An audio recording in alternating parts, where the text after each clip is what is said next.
But first, we recently reported that 85 babies under the age of 2 in the coastal bend have tested positive for the coronavirus. Now, since it all began in March, now that number may sound worrisome as parents have little ones at home. But as Chris 6 News reporter Ashley Portillo is about to tell you, there is some hopeful news tonight. Unfortunately, 9 babies have been hospitalized here at Driscoll Children's Hospital after testing positive for COVID-19. But here's some reassurance for parents out there. Local doctors here say that most babies recover very quickly. And all of these have been very brief hospitalization with no complications, no significant problems. Dr. Jaime Fergie says 68 babies have tested positive for COVID-19 at Driscoll Children's Hospital.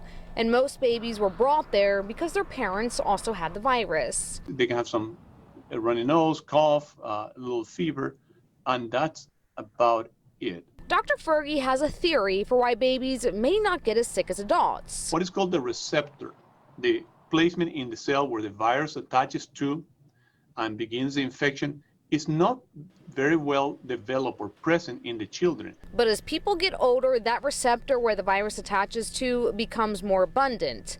Meanwhile, Nueces County leaders said only about 1% of the confirmed cases in the county are babies under the age of 2.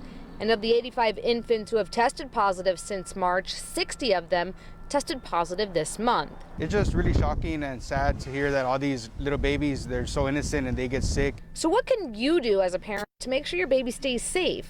Wash your hands, wear your mask, because children under the age of 2 should not have a mask on, and limit their exposure to the public and even close relatives. For me not to be worrying so much, I just keep my little one at home and keep him away from being in the public.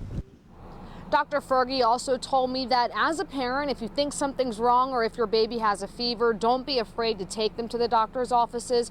It could mean underlying conditions outside of COVID-19. For now, reporting from Driscoll Children's Hospital, I'm Ashley Portillo, Chris 6 News.